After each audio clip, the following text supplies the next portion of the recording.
बिहार में जहरीली शराब से मौतें हो रही है। पिछले दिनों आपने देखा होगा कि सिवान और छपरा में कई मौत हुई है जहरीली शराब के कारण और कई लोग अभी भी हॉस्पिटल में भर्ती हैं। कई लोगों का आंख से रोशनी भी जा चुका है और जिसको लेके बिहार में सत्ता पक्ष विपक्ष पर आरोप लगा रही है, वहीं विपक्ष सत्ता पक्ष पर आरोप लगाते हुए ये कह रही है कि ये जो मौत है ये सरकारी मौत कहा जा सकता है।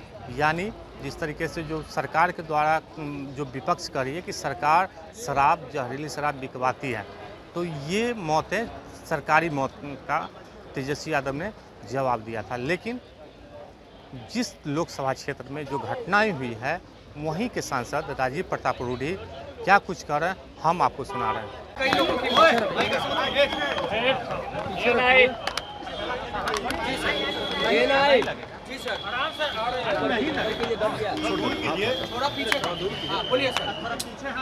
सारण जिला में ये समझता हूँ कि इस तरह की विभीषिका दूसरी बार हुई है, पिछले बार भी, और ये कोई बड़ा अंतर्राज्यीय गिरोह है। इसके बारे में पहले भी जानकारी मिला था अवैध शराब का, और बहुत चिंता का विषय है। और मुझे जहाँ तक सभी अधिकारियों से बात हुई है, वो तय तक पहुँच गए हैं और बिल्कुल ही मैं समझता हूँ कि बिहार सरकार मजबूती से इस पर कार्रवाई कर भी रही है।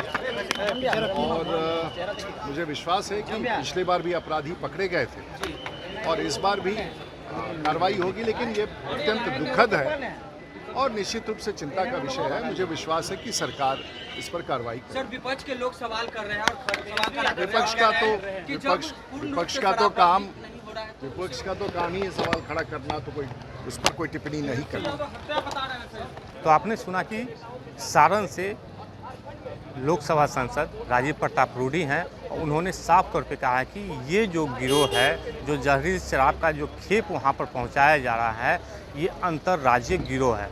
आखिर लोकसभा सांसद ने भी साफ तौर से खारिज कर दिया सत्ता पक्ष जो विपक्ष पर आरोप लगा रही थी, और जो आरोप विपक्ष सत्ता पक्ष पर आरोप लगा रही थी उसको सिरे से खारिज कर दिया। और ये कहा गया है कि पिछले 2 बार सारण में इस तरीके की घटनाएं हुई है, लेकिन पिछले बार भी प्रशासन के द्वारा कार्रवाई की गई और इसमें काफ़ी संख्या में पकड़ा भी गया, गिरफ्तारी भी हुई। लेकिन इस बार भी राज्य सरकार काम कर रही है और गिरफ्तारी की भी बातचीत कर रही है। गिरफ्तारी का भी हुआ है, वहाँ पे गिरफ्तारी भी हुआ है। लेकिन जो आज सुबह बिहार के डिप्टी सीएम विजय सिन्हा ने साफ तौर पे कहा है कि ये जो जहरीली शराब कांड हुआ है, इसमें आरजेडी का हाथ है। आरजेडी के लोग जहरीली शराब बेचवाते हैं। लेकिन अपना ही डिप्टी सीएम का सांसद ने सिरे से खारिज कर दिया बयान को और कहा है कि ये जो घटनाएं हुई है, पिछले 2 बार सारण में घटनाएं हुई है और ये गिरोह में अंतर्राज्यीय गिरोह का हाथ है और इस पे सरकार कार्रवाई भी करेगी। आलोक कुमार, 10 मिनट, पटना।